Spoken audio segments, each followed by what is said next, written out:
selama 1 bulan ini pelajari firman Tuhan dari kitab Keluaran, gitu ya. Mungkin jarang-jarang, mungkin kita nggak terlalu familiar. Kalau saudara baru pertama kali, oke, saudara, kami mendorong Bapak Ibu membaca kitab Keluaran di rumah, gitu ya. Dan sewaktu kita mendengar firman Tuhan mungkin lebih ada dapat sedikit konteksnya, oke? Nah, hari ini topiknya berbicara tentang breakthrough in knowing. Bagaimana satu terobosan di dalam kita mengenal Tuhan.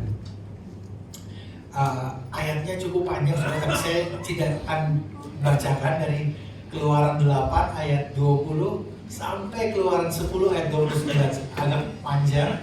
Kita minggu lalu membahas tentang 10 tulah dan bagaimana Firaun mengeraskan hatinya, dan Justin khotbahnya bagus banget, so make sure saudara check out video lagi ulang, gitu ya. It's a very good sermon. Dan hari ini saya nggak baca semuanya, saya akan mengambil 2 bagian dari Keluaran 8 ayat 20 sampai 25, kemudian kita akan meloncat di Keluaran 9 ayat 13 sampai 21.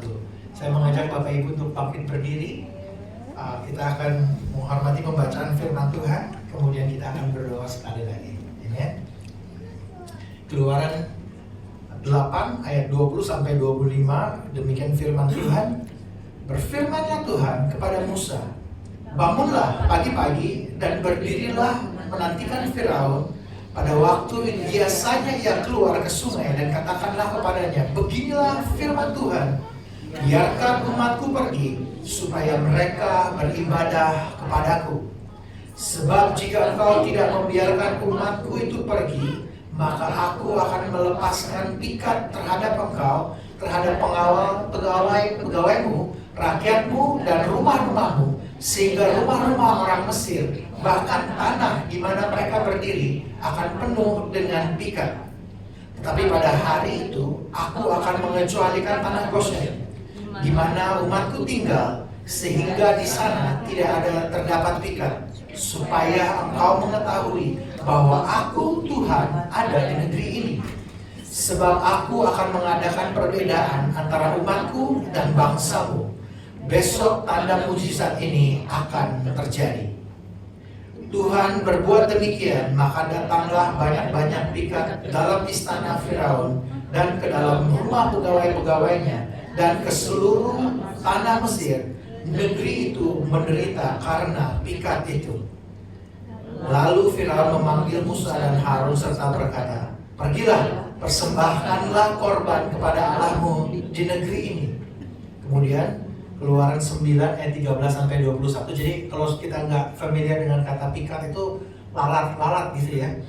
Dan berfirmanlah Tuhan kepada Musa, bangunlah pagi-pagi, berfirmanlah menantikan Firaun dan katakan kepadanya, beginilah firman Tuhan Allah orang Ibrani, biarkanlah umatku pergi supaya mereka beribadah kepadaku. Sebab sekali ini aku akan melepaskan segala tulahku terhadap engkau sendiri, terhadap pegawai-pegawaimu, terhadap rakyatmu, dengan maksud supaya engkau mengetahui bahwa tidak ada yang seperti aku di seluruh bumi. Bukankah sudah lama aku dapat mengacungkan tanganku untuk membunuh engkau dan rakyatmu dengan penyakit sampar, sehingga engkau terhapus dari atas bumi. Akan tetapi inilah sebabnya aku membiarkan engkau hidup, yakni supaya memperlihatkan kepadamu kekuatanku, dan supaya namaku dimasyurkan di seluruh bumi. Engkau masih selalu menghalangi umatku, sehingga engkau tidak membiarkan mereka pergi. Sesungguhnya besok kira-kira waktu itu, aku akan menurunkan hujan es yang sangat dahsyat, seperti yang belum pernah terjadi di Mesir, sejak Mesir dijadikan sampai sekarang ini. Oleh sebab itu, ternakmu dan segala yang kau punyai di padang, suruhlah dibawa ke tempat yang aman. Semua orang dan segala hewan yang ada di padang tidak pulang berkumpul ke rumah akan ditimpa oleh hujan es itu sehingga mati. Maka siapa di antara pegawai Firaun yang takut kepada firman Tuhan menyuruh hamba-hambanya serta ternaknya lari ke rumah. Tetapi siapa yang tidak mengindahkan firman Tuhan, meninggalkan hamba-hambanya serta ternaknya di ladang. Mari kita berdoa. Tuhan, kami mengucap syukur buat firman yang kami dengar. Biar Kau berbicara ke dalam hati kami, Tuhan. Isi hatimu, kehendak-Mu, sehingga kami bisa bertumbuh di dalam pengenalan akan Engkau. Di dalam nama Tuhan Yesus kami berdoa. Amen. Silahkan dulu Bapak Ibu Saudara yang terkasih. Waktu saya mempersiapkan firman ini, saya baca ayat ini berkali-kali, dikatakan supaya kau mengetahui, that you may know that I am the Lord. Saya punya pertanyaan yang saya tanyakan, sebenarnya bisa nggak sih kita mengenal Tuhan? Kalau saya tanya saudara, bisa nggak kita kenal Tuhan?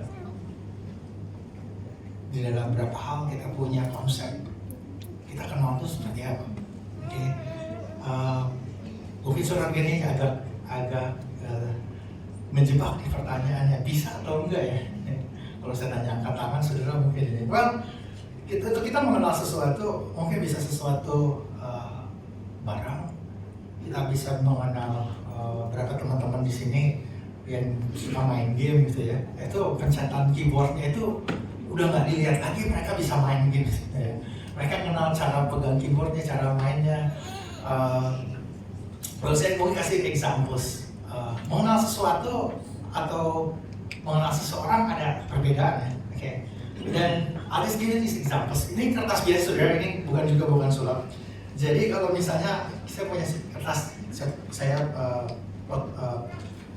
pasang double tape, lalu saya tempel. Mungkin ini juga bentuk yang kita udah sering banget. Okay. Jadi kalau seperti ini, saya tempel. Dia punya dua sisi ya. Ini ada satu mathematician itu bilangnya Mobius strip. Gitu. Jadi kalau saya buka, saya tempel. Ketimbang ditempelnya langsung seperti tadi, saya tempelnya agak ditingkat dikit gitu ya, baru ditempel. Jadi jadinya agak seperti ini ya, saudara. Oke. Kita pegang kertas udah dari kecil ya, betul gak? Right? Kita tahu kertas kayak gimana. Beberapa teman-teman di sini yang biasa art craft itu lebih sering atau lipat-lipat kertas. Jadi kalau misalnya saya ambil ini saya potong, lalu saya bikin potongan di tengah, saudara. Dari sini sampai ke ujung lagi ketemu, menurut saudara apa yang terjadi? Jadi dua ya, oke? Ini dari yang tempat-tempat di sini saudara lagi tanya ini mau ngejebak apa nih? Ya ini nggak ada yang sulap saudara. Ini benar-benar kalau dipotong ya jadi dua, lepas gitu ya. Karena kalau yang ini saya potong seperti tadi dari tengah muter gitu, menurut saudara jadi seperti apa? Berapa dari saudara akan bilang terlepas jadi dua seperti ini? Ada yang angkat tangan, nggak ada yang angkat tangan nih. Padahal main kertas sudah ini ya. Atau ada yang saudara pikir, ada saudara yang pernah lakukan ini? Belum pernah, oke? Saya akan lakukan bagi saudara. Oke, ini nggak ada magic triknya ya. Saudara bisa coba sendiri di rumah, oke? Saya gunting di tengah sampai selesai. Sudah siap? Hasilnya dia tidak terpesah dua. Dan hasilnya seperti ini, saudara. Kok masih nyambung lagi kan? Saudara nggak pernah lakuin kan? Boleh coba di rumah saudara. Oke, satu lagi. Kalau sekarang saya potong lagi nih di tengah sekali lagi, bisa kan? Akan jadi seperti apa? Berapa dari saudara pikir akan jadi lebih panjang lagi? Boleh lihat tangannya nggak? Nggak ada yang berani angkat tangan nih. Oke, di belakang sana yang berani ya, karena nggak ada yang lihat. Orang paling di belakang angkat tangan nggak ada yang lihat. Oke, kita akan potong sekali lagi dari sini tengah sampai ke ujung. Oke. Kita main kertas kan ini, nggak aneh banget kan, kertasnya biasa aja. Jadi saudara perlu sabar sedikit. Saya gunting dari sini. Mana juga saudara belum nyampe.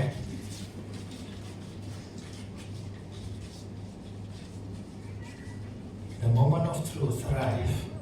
Saudara siap? Saya gunting ya. Dia jadinya seperti apa? Dia jadinya ada dua, saudara, tapi saling terikat di dalamnya. Jadi ada dua ini ya. Oke, kalau saudara bingung, jangan bingung. Saya juga bingung pertama kali. Oke, artinya gini, sesuatu yang simple, kertas, saya ngelipetnya juga tekuknya nggak aneh banget.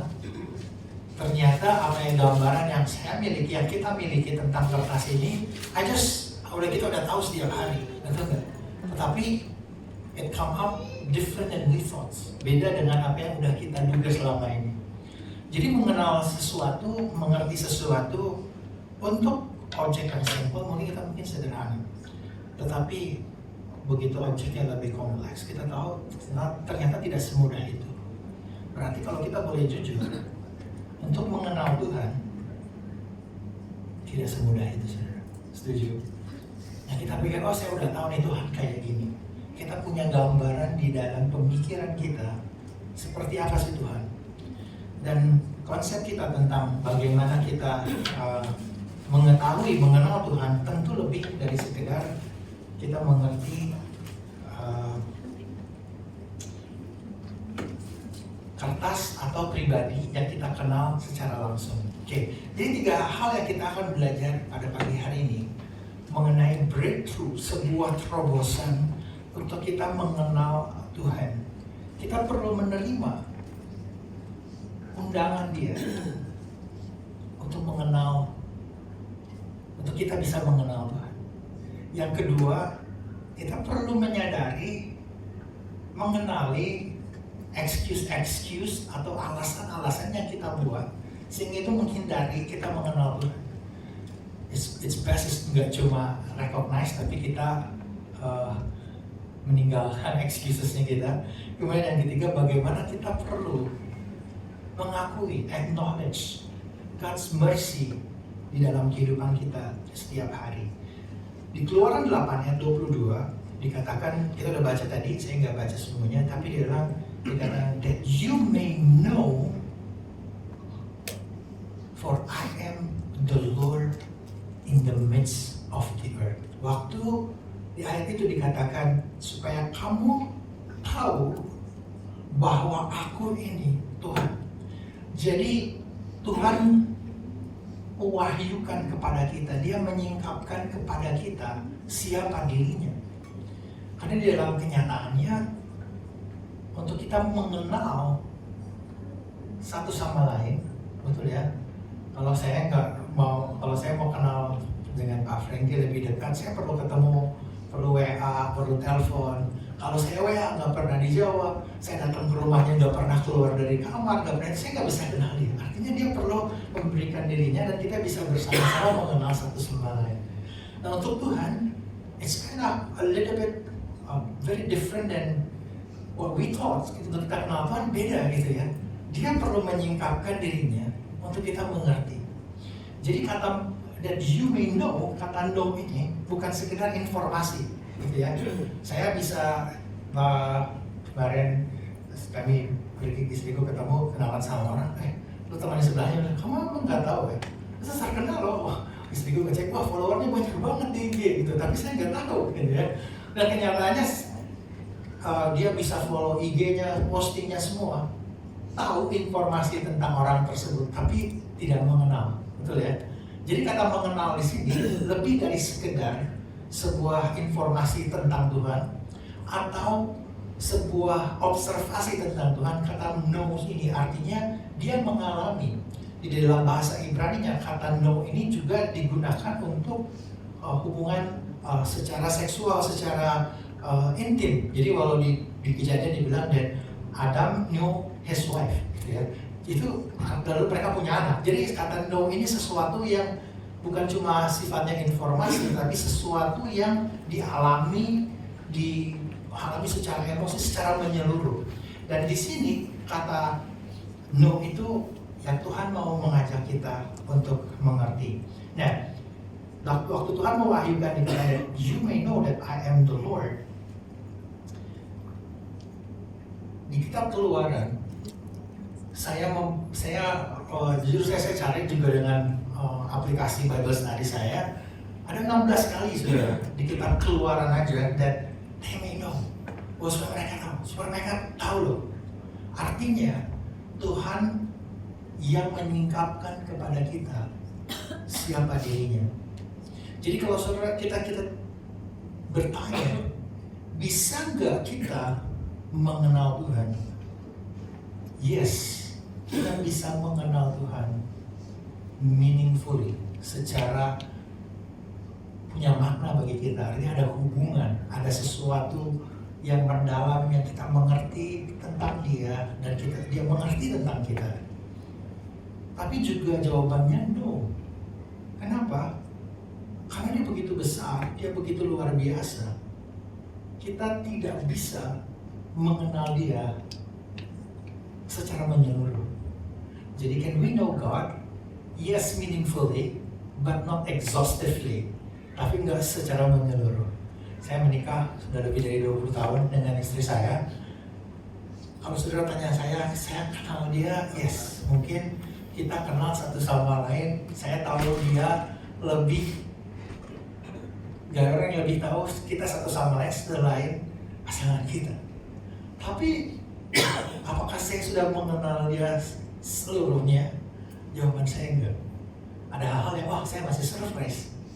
Bapak Ibu yang sudah menikah yang lebih lama dari saya, kalau saya berapa saudara mau kamu, artinya ada hal-hal yang ada yang kita juga nggak tahu sebenarnya. Nah saudara bayangkan Tuhan juga gitu sama kita. Kenapa kita nggak bisa mengenal Dia secara menyeluruh? Karena kita terbatas, Dia tidak terbatas, saudara. Dia sempurna, Dia utuh di dalam keseluruhan dirinya, yang dimana kita sulit mengerti. Dia Tuhan yang penuh kasih, tapi Dia Tuhan juga yang adil. Susah kan buat kita mengerti, betul nggak? Dia bilang Dia mengasihi, tapi Dia memberikan penghukuman, Dia memberikan judgment. Sulit untuk kita mengerti, tetapi itulah yang Alkitab singkapkan kepada kita siapa dirinya. Kenapa itu penting? Karena kita perlu menyadari bahwa siapa Dia begitu besar, yang kita tangkap, kita juga menangkapnya di dalam kenyataan bahwa kita ini manusia berdosa. Ada hal-hal dosa kita yang membuat kita terbatas dalam mengenal Dia. Jadi kita perlu menyadari bahwa sebesar apapun kita bisa mengenal Dia, dirinya jauh lebih besar. Karena mungkin, dan Alkitab mengatakan ada hal-hal di dalam dirinya yang Dia tidak singkapkan kepada kita. Artinya kita tidak bisa mengetahui Dia secara menyeluruh. Itulah Tuhan. The thing is for us, kenapa kita perlu menerima kenyataan ini? We need to accept this reality that we can know God meaningfully, tetapi kita tidak bisa mengenal Dia exhaustively. Itulah kita perlu melangkah setiap hari dengan iman untuk mengerti hal itu. Karena apa? Tendensi kita sebagai manusia, kita pengen punya Tuhan yang sesuai dengan keinginan kita. Saya mau Tuhan yang mengasihi saya, mencintai saya, tapi saya nggak mau nih kalau saya harus hidup kudus. Saya mau Tuhan yang penuh kasih, tapi Tuhan bilang saya juga perlu mengampuni. Susah nih kalau untuk mengampuni. Saya mau yang ini, tapi nggak mau bagian Tuhan yang ini. Betul nggak? Kita sebagai manusia seringkali kita mau pilih-pilih Tuhannya seperti apa. That's what comes next sebenarnya, yang the excuses word yang membuat kita menjadi terpisah dengan our opportunity to receive the invitations to know God. Jadi kadang-kadang di dalam kehidupan kita, because of sinfulness-nya kita, karena diri kita yang berdosa, kita menaruh hal-hal di mana hal itu menghalangi kita untuk mengenal Tuhan. Di Keluaran 8 ayat 20-25 dikatakan, beginilah firman Tuhan, biarkan umatku pergi supaya mereka beribadah kepadaku. Let my people go. Tuhan bilang berkali-kali, let my people go. Tetapi Firaun bilang, oke, bolehlah pergi. Kenapa nggak menyembah Tuhannya di Mesir aja? Gitu ya, kan bisa, betul nggak? Right? Saya nggak akan go through every single passes of that. Tetapi kira-kira ada 4 excuse yang Firaun katakan, yang juga seringkali bisa menjadi excuse-nya kita, sesuatu yang menghalangi untuk kita mengenal Tuhan. Yang pertama, Firaun bilang, go sacrifice to your God within the land. Jadi, kamu boleh nyembah Tuhan, tapi di sini aja. Kamu boleh nyembah Tuhan, tapi kira-kira ya, buat aku mungkin these are modern versions. You can worship God, but you live your life according to your worldly values and lifestyles. Ya kamu boleh sembah Tuhan, tapi kamu hidup dengan cara-cara dunia. Kamu pokoknya nggak perlu ikutin dunia lah. Nggak perlu ikutin Tuhan, ikutin aja dengan cara-cara dunia. Jadi kita mau pilih Tuhan yang saya sembah, tapi I just want to live my life according to what I've been used to. Hal ini mungkin sepertinya oke lah, kamu boleh ke gereja, kamu boleh do everything, boleh nyembah Tuhan sampai nangis di gereja, tapi setelah itu hari Minggu pulang, dan ya udah ya kamu, you can do whatever you want to do, kan udah nyembah Tuhan. So it's a reminder buat kita, sometimes kita pikir kita bisa nyembah Tuhan on our term. Artinya, my faith depends on me, not depends on what God said in His Word. Okay? Yang kedua, seringkali ini juga menjadi hindrance buat kita. Oke, Firaun bilang go, tapi jangan jauh-jauh ya. Sebenarnya waktu Tuhan bilang go, the journey is sekitar 3 hari ke Gunung Horeb, gitu ya. So it has to really go, gak bisa ya setengah-setengah pergi, gitu. So for us in our modern day, it can be we become Christians, but don't be too committed. Jangan all out. Ya at least oke lah, oke. Ada area-area boleh kamu komit, tapi area tertentu jangan terlalu committed. Saudara pernah dengar, oh jadi orang Kristen jangan terlalu fanatik, pernah dengar ya? Oke? Well, fanatik in the sense of kita nggak ngerti firman, kita nggak belajar firman, kita nggak baca firman, cuma kita lakuin aja. No, kita perlu mengerti firman dan kita melakukan firman. Oke? Jadi kalau sudah saya menjadi, that sometimes menjadi ini buat kita bahwa oke, kamu jadi Kristen tapi jangan full all out lah. Oke? Yang ketiga, Firaun bilang ini, oke kamu boleh pergi ya, tapi siapa aja sih yang pergi? Keluarga kamu, anak-anak kamu gak usah. Kamu aja yang laki-laki boleh pergi. It can be a reminder buat kita. Seringkali kita bisa bikin iman kita itu something yang personal. This is what I believe. My wife, my children, urusan mereka masing-masing. Oke? Kenyataannya sebenarnya Tuhan mau, makanya ada ayat dikatakan aku dan sisi rumahku. Tentu kita nggak memaksakan iman, tetapi that's how intentional bahwa kita menghidupi kehidupan kekristenan kita di rumah, di luar, sama. Sehingga anak-anak kita tuh, istri kita, pasangan kita melihat kekristenan kita itu real, bukan cuma di gereja aja.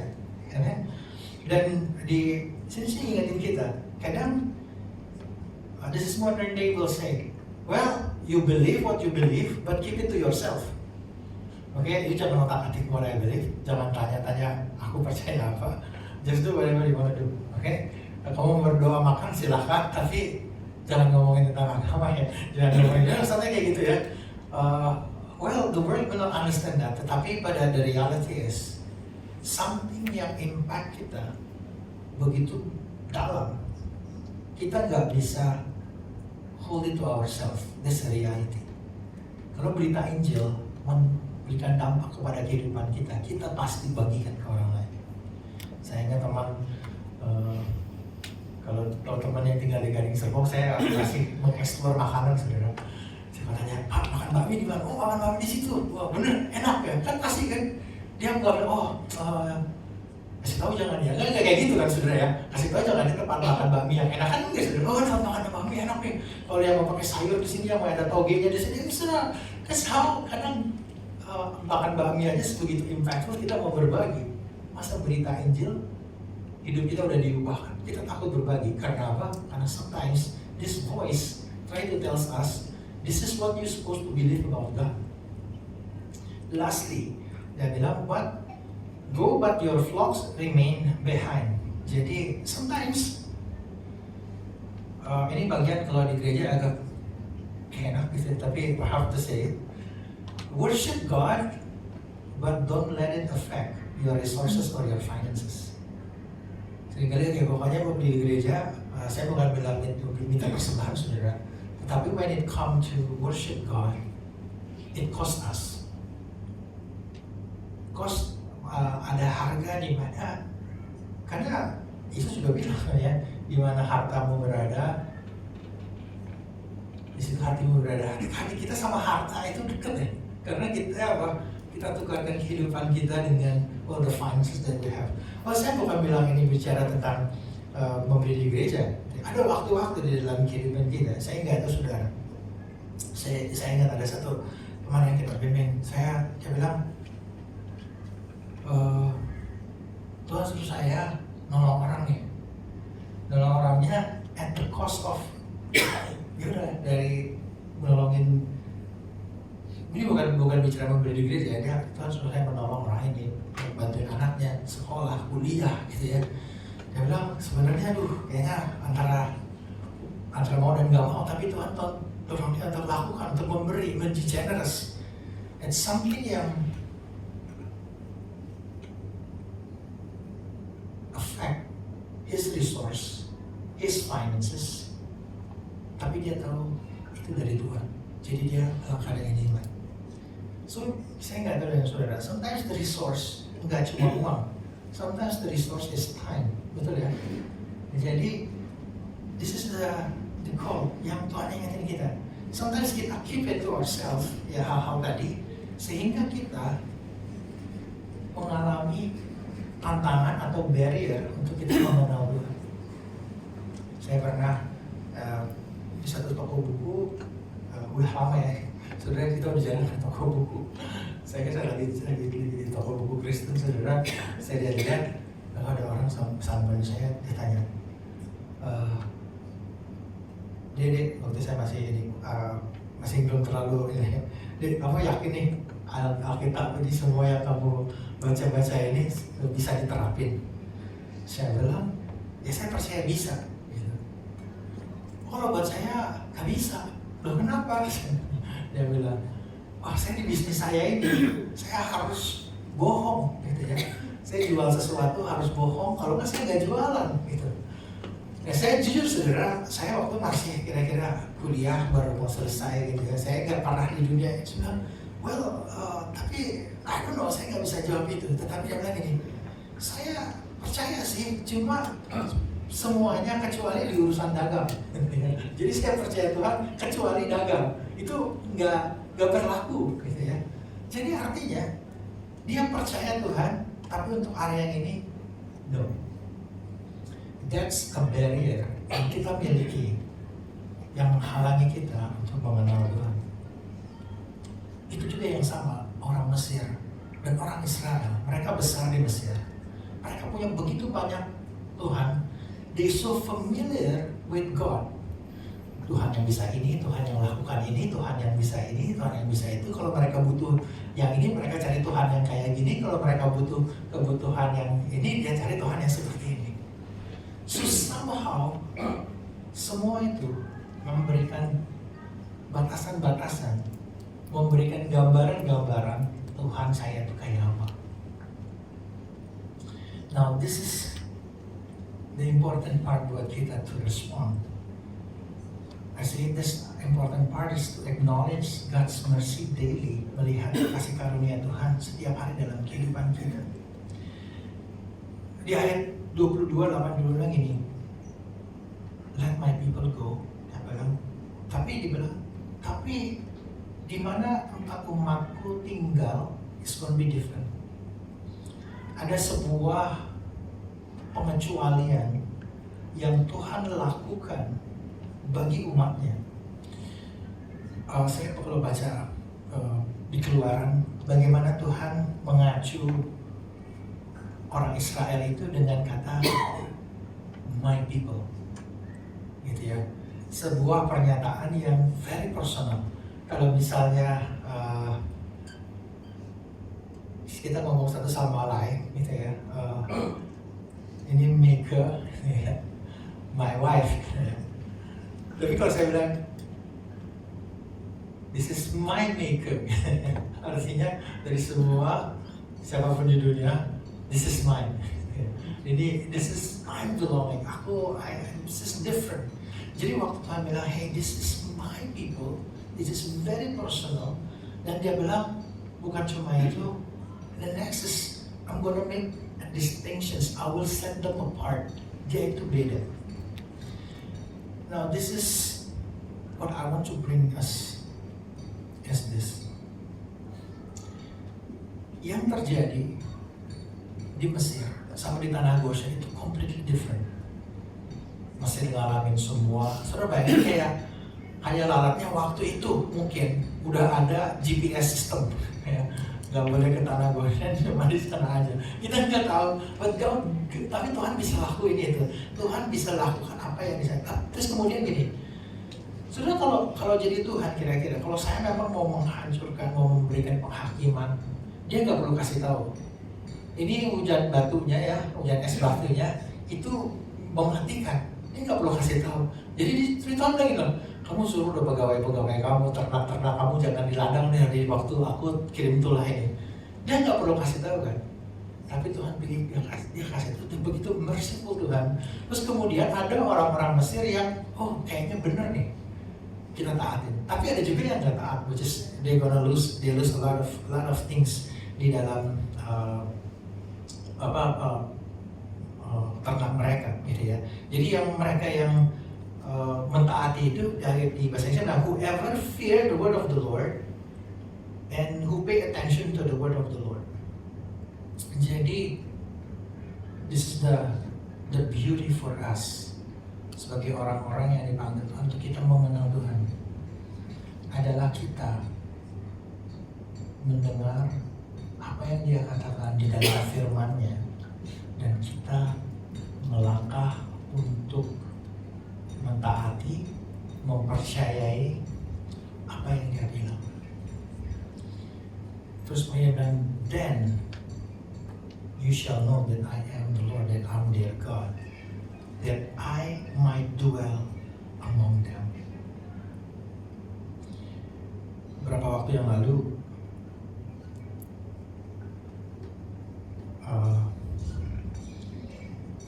saya udah ngobrol sama saya. We have a lot of conversations dengan banyak orang gitu.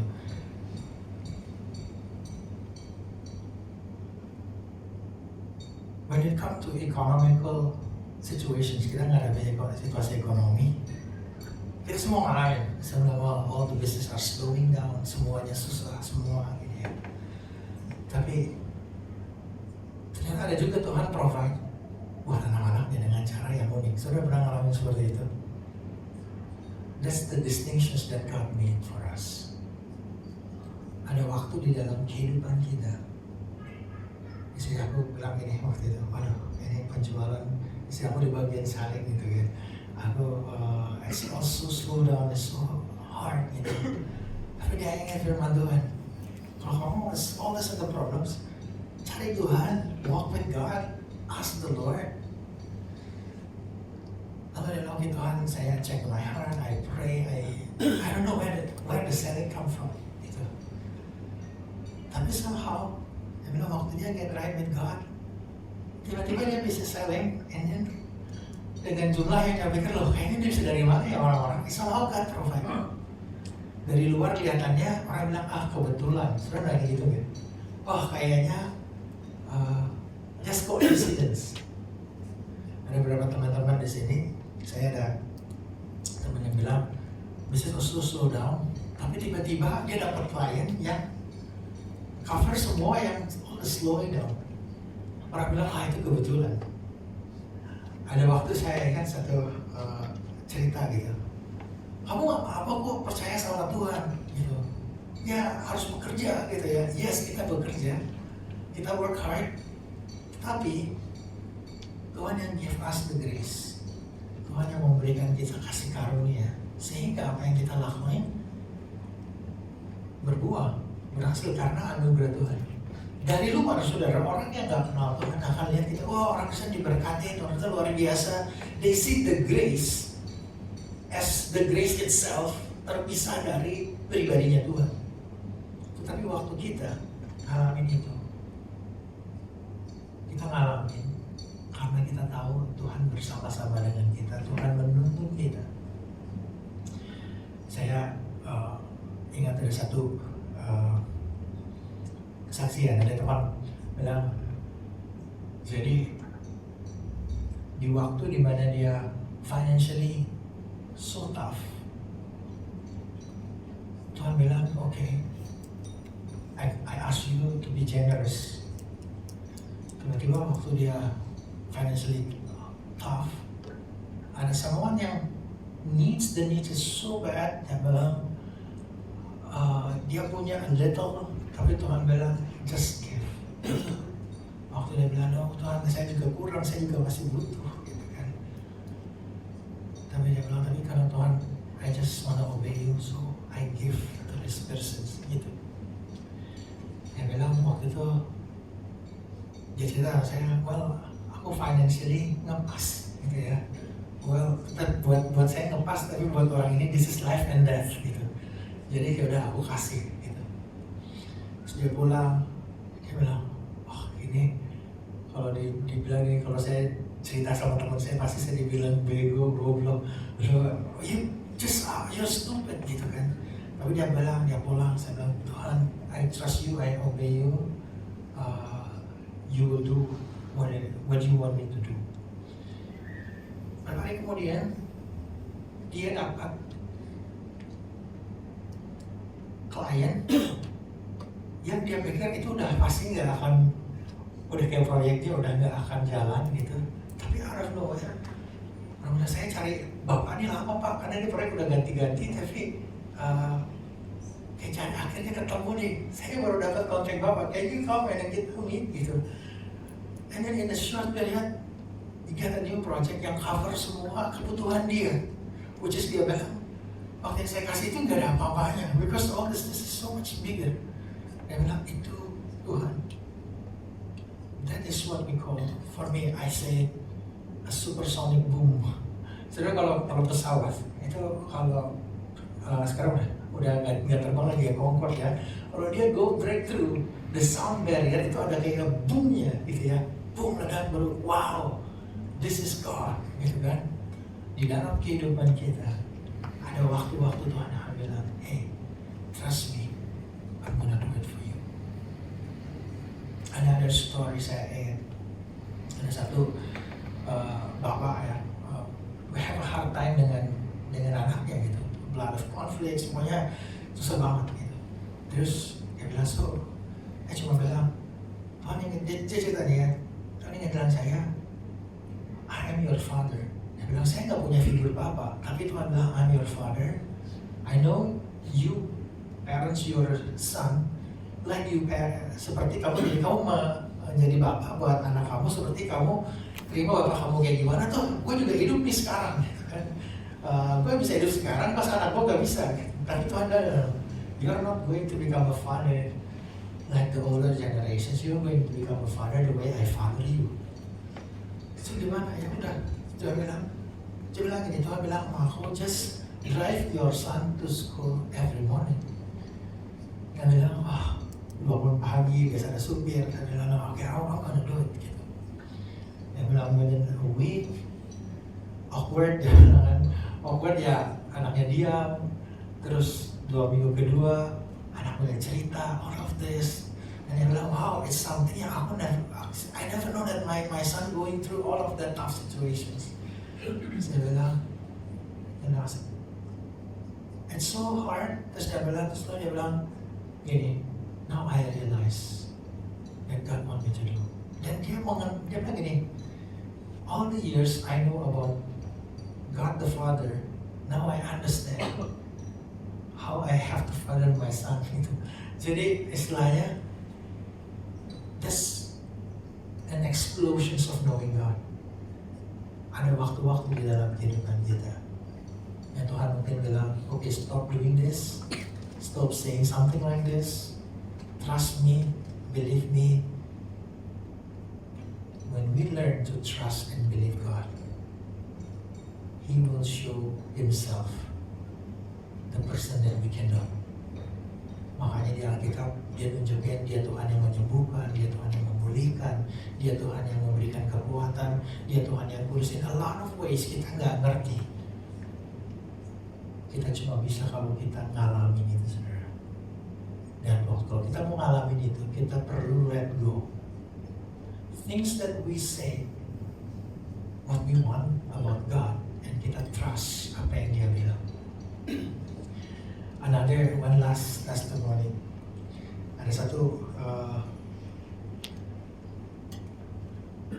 pasangan suami istri gitu, kita ngobrol lama gitu, terus one of the complain, this is the complaint ya. Yang suaminya bilang gini, aduh saya nih pulang ke rumah, I have to do this and this, I have to taking care of rooms and house and all that, banyak challenge, banyak ini gitu. So I complain a lot to my wife, kenapa kali ini gak selesai gitu kan. Terus so what? Terus dia bilang, kayaknya gue juga udah capek nih komplain. Terus dia bilang, the Lord reminds me the Ephesus. Dia bilang, suami mati bagi istri gitu kan, seperti Kristus gitu kan. Dia memandikan istrinya dengan nurture dengan perkataannya.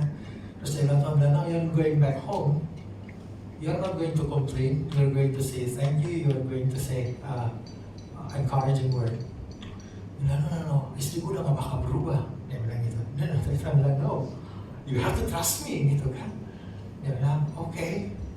Pertama ya untuk ya istri-istri mungkin ya kalau dipuji suami, wah thank you ya, ini mungkin risih gitu. Karena selama ini dikomplain, dia bilang, wah apa sih gitu kan, ya ini banget gitu. Dia bilang, terus ya Tuhan, I did it, you see, aku digituin gitu. No, you just keep on doing it gitu. Sampai akhirnya change happen. Their marriage change. Tadinya udah very tough, tapi their marriage change because dia bilang, the most important is not just the marriage is getting better. The most important mereka berdua ngalamin, oh this is who God is from our marriage. Jadi mereka menemukan, mereka mengerti berita Injil melalui pernikahan mereka. Mereka mengenal Tuhan lewat hubungan yang mereka lalui. So the call for us is that what is the things in our life yang kadang bisa begitu simple, kita lupa, kita pikir itu our own strength. Seperti saudara bisa dapetin klien out of nowhere, saudara pikir, wah karena aku udah cukup knowing good, and I work hard. Yes, mungkin kita work hard, tapi the reality is sebenarnya God is open doors for you. Buat teman-teman di sini yang kuliah gitu ya, saudara pernah nggak belajar topik pelajarannya 30 chapter gitu ya, pas ujian keluar cuma chapter 3 sama 4 gitu. Dan saudara belajar cuma chapter 3 sama 4, pernah kayak gitu? Well, saya karena aku hebat nih bisa memprediksi masa depan. No, it's because God's grace. Sometimes kita lupa, kita gagal untuk melihat itu. So today, that's for me is the supersonic boom to know God. Waktu Dia bilang sama kita, give. Waktu Dia bilang sama kita, ampunin. Waktu Dia bilang sama kita, stop saying that. Waktu Dia bilang sama kita, serve. Waktu Dia bilang sama kita, trust me. Kita gak pakai pikiran kita learn to trust Him. Baru di sini kita bilang, wow, God you did it. Wow, God you make it. That's the supersonic boom.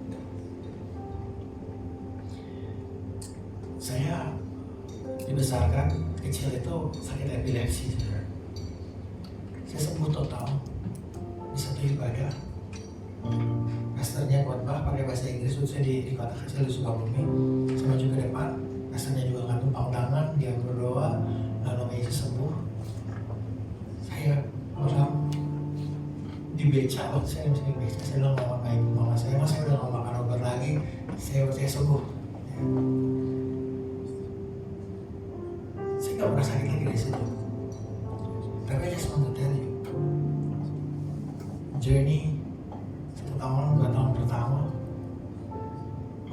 the stories that trying to tell me, no, kamu belum sembuh. It can happen to you anytime, any moment. Tapi Tuhan selalu bilang, I am your healer. Trust me, I heal you. Dan waktu aku dalam kehidupan saya, the enemy said, no, you're not going to experience it. Tapi Tuhan bilang, I did it for you. You have to believe, you have to trust me. Hal yang sama Tuhan lakukan bagi bangsa Israel. He did it for us. Apapun yang kita hadapi hari ini, dunia nggak ngerti, tapi we can know it because His presence is with us. Dunia cuma lihat dari luar, wow, kamu ngalamin ini, you seem so good, you seem so blessed. The most important is not the blessing or all the success or the achievement. The most important is we know that we have God. His presence with us. Let's make all the difference. Mari kita berdiri. Kita akan menyembah Tuhan. As we worship, saya mau mengajak kita untuk merenungkan.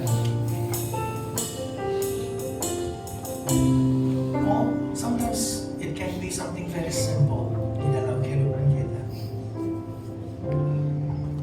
Tapi sebenarnya itu karya Tuhan. Saya percaya Roh Kudus akan ingetin kita how He has done things in your life. Yang kedua, mungkin saat ini Tuhan lagi gerakin saudara.